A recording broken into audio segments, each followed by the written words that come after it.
This video is going to get a lot of dislikes and hate comments. I know it is, and I'm prepared for it. Anytime I make a video where it doesn't really align with the majority of people's views in Pokemon investing, like for example here I'm talking about Surging Sparks today, which is super hyped up. If I say anything negative about Surging Sparks and I don't hype it up saying this is the best investment ever, put all your money into it, if I don't say that, people are not going to like me, and that's perfectly fine. And one thing I've noticed with this whole Pokemon investing space, having a channel talking about Pokemon investing, is how passionate people are and strongly opinionated people are about Pokemon investing. Like you'll see on the comments of this video, there's going to be a ton of people that hate me. It's just going to happen. But like it's crazy because I talk about Pokemon investing because I'm interested into it and I give my personal opinions. Like you don't have to agree with me. I'm not saying you have to, but just people how they comment, it's like childish how people really like comment on my channel. But hey, it is what it is. And some of you guys have even, said in the comments, like I understand why you don't, respond to these comments. People are crazy, I'm not going to lie. But getting on to the point of this video, I never thought I'd be saying this because people who usually say what I'm about to say are usually wrong and have no data backing up what they're saying, and they'll just make stuff up. And I tend to ignore these people that say this sort of thing. But here I am today. I'm saying it with Surging Sparks because I believe Surging Sparks is different and actually applies to Surging Sparks, where I feel like the prices of these Surging Sparks booster boxes are being manipulated with. Now, I'm using the term manipulated kind of loosely here. What I mean by manipulated is that the prices, the inflated prices we're seeing with these booster boxes, this is artificial growth. This is not organic growth. What we're seeing here is artificial. And I'm going to explain what I think is causing this and why I believe this is not like a natural growth. So Surging Sparks. This is the most hyped up set from the Scarlet and Violet era. I don't think anyone can really, disagree with that. Maybe 151, yeah, it had a lot of hype. But in terms of main sets, Stellar Crown, Twilight Masquerade, Temple of Forces, Paradox Rift, going all the way back. There's not a single main set that was hyped up this much. Stellar Crown booster boxes, Twilight Masquerade booster boxes, you could all pre-order them for $95 to $100 easily up to release. None of them were going crazy. Surging Sparks though, we're seeing the prices at $120. You cannot really find them for under $110 or even $115. You'll be lucky to find them for that price. They're all around $120 right now. On pre-order, the set's not even released yet, and we're seeing these prices. This is the most hyped up set we've seen. And this set has been hyped up since day one. Even before half the cards were released, people were saying that this is the best set ever. And now that pretty much all the cards are released, and people are saying, wow, this is an amazing set, which because it is, the hype has been totally insane for this set. So there's just a lot of just demand and just hype and FOMO for Surging Sparks that we have never seen with any of these Scarlet and Violet sets. You take that into account and you add in the amount of supply that we're seeing with these booster boxes of Surging Sparks. So it seems, a lot of these Scarlet and Violet sets, the booster boxes, not a lot seem to be, printed from release. It's kind of weird. And, a lot of these Pokemon investing channels out there, a lot of them are way bigger than me and they have, distributors and stuff. They do this full time and they talk about their numbers they're seeing with their distributors. And with Surging Sparks specifically, it seems like there's actually, there's not that much supply. Like there's a lot less than they thought they were getting. Like let's say they ordered, I don't know, maybe 4,000 boxes. A lot of these places are saying we're only getting 2,000 or whatever the case may be.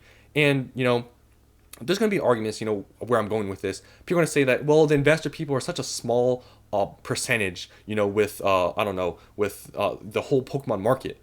But here's what I see is that with these investing channels, they're pretty big. Like you cannot deny that a lot of these investing channels, they have 10, 15, 20,000 subscribers. I only have like 2,000. So I don't have obviously as much reach, but these people that have distributors and are announcing to all their subscribers and people and viewers saying that, yeah, we're seeing that there's not actually that much supply of these boxes. And some of these people actually have programs where they're actually like, selling like these wholesale programs where you can actually sign up with them and get them at wholesale. They're seeing like record numbers. I've seen this with a lot of these channels. And you take that onto account. There's not a lot of supply of these booster boxes, and these investors are just buying booster boxes. These investor people, this is the main set.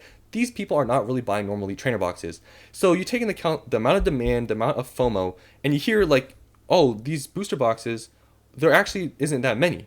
And you're telling these investing people that a lot of people are going to buy in and buy a lot more in than they probably would because they hear that there's a short amount of supply. So you can see where I'm going with this, that a lot of this, supply that we're seeing with, Surging Sparks booster boxes is being drained by investor people. And I think, a lot of people are going to disagree with that. But I've literally heard from these like investing channels that have these distributors that they're seeing crazy pre-order numbers they've never seen, and there actually is more than what they're getting.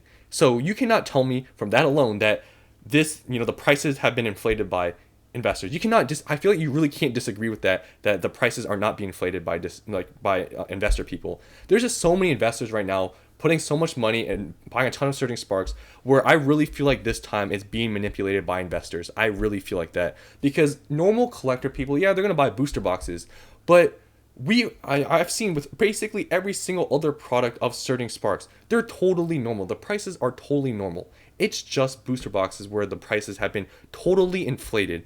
And I just really think that investors have really inflated the prices of these booster boxes.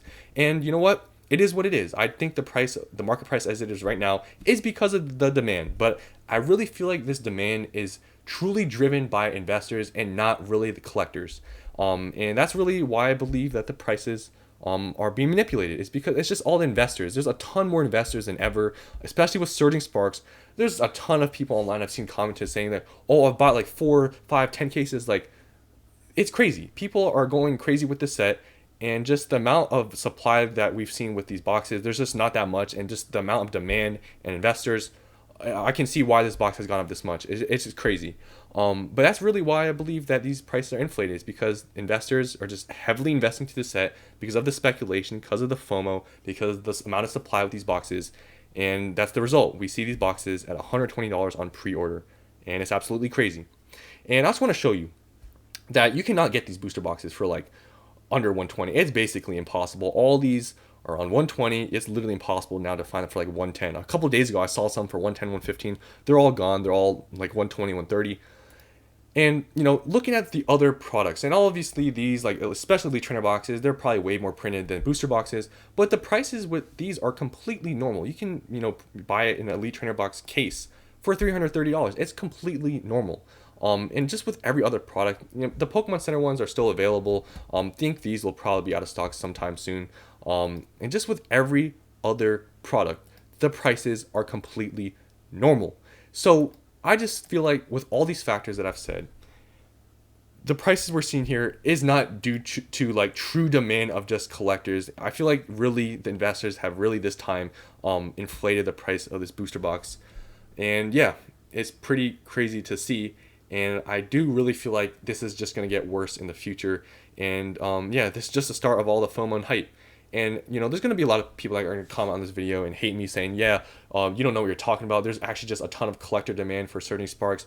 The investors are such a small part of the whole like percentage of this market. You don't know what you're talking about.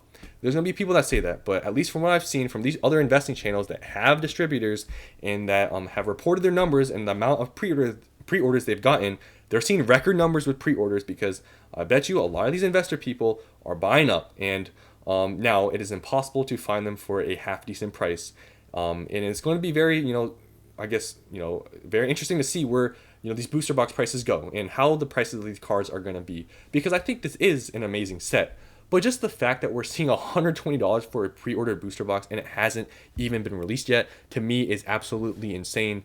And yeah, I feel like this time is different. This time, these prices I think are really being manipulated, and that's just my opinion. So that's all I wanted to say today, is that these prices, I don't think this is normal demand. I think this is just FOMO, and it's gonna get worse from here. Like I told you, with all these other new sets coming up later down the road, like the Gym Hero set, the Eevee set, whatever, they're all it's gonna be the exact same. If they don't, if Pokemon doesn't print more booster boxes at release, it's gonna get worse. I don't know why, honestly, they have done this. They've printed like all these boxes, because like I feel like they should print more like on release so that this doesn't happen. Like I feel like Pokemon really should figure this out, especially now being like, with Surging Sparks, we've seen all these numbers. Like I really hope in the future that, Pokemon will actually print more so this stuff doesn't happen. I really would like to see Surging Sparks, honestly, like this is more of like, I guess, a negative view, but I really want to see this booster box crash so I can actually get in at a good price, because $120 is crazy, and that's where it's just starting. So I don't know where this is going to end up before it gets reprinted, but I really hope this set, it gets reprinted into the ground so I can buy into it, because just the amount the prices we're seeing here, and it's just crazy, because a lot of people I feel like are becoming unrealistic with these gains. Like, a lot of people have told me like, oh, you should have just bought when it was at $600 for a case. I told you, like, you should have just pre-ordered. But this didn't happen with any other set out there, like Twilight Masquerade, Stellar Crown. This did not happen. These boosts, like, pre-order was like normal. But we're seeing Surging Sparks, these numbers, and it's not even released yet. We still have like a couple weeks, and I don't know. It's really honestly insane. But that's all I wanted to talk about today. It's just how insane this is, and just the amount of FOMO, and yeah. And I guess this also kind of ties into one thing that I always talk about that people don't think is true, where people say that you cannot predict how well sets do in the future. Why then are people pre-ordering so much of Surging Sparks if you don't think you can predict how a set does? I know this is kind of a different topic, but that's one thing I always like say is like, you can actually predict, because these people that are investing a ton into Surging Sparks, why is that? It's because you think that this set is going to do very well, and it's not even released yet. So that's a little tangent I just went on, but people, yeah, I don't know. Surging Sparks is crazy. We'll see how it does. And that's all I want to say. I don't went on some weird tangent at the end, but yeah, that's it for this video. Hope you guys enjoyed. There's going to be a lot of hate comments, so if you watch all the way to the end of this video, say that Vapor Stealth is the worst ever. Just say that, because I think I'm on the side now where people are probably going to hate me because I didn't hype up Surging Sparks. But yeah, that's it. That's all I had to say. I just went on a huge tangent, but yeah, that's all I want to say today. Hope you guys enjoyed, and I'll see you on the next one.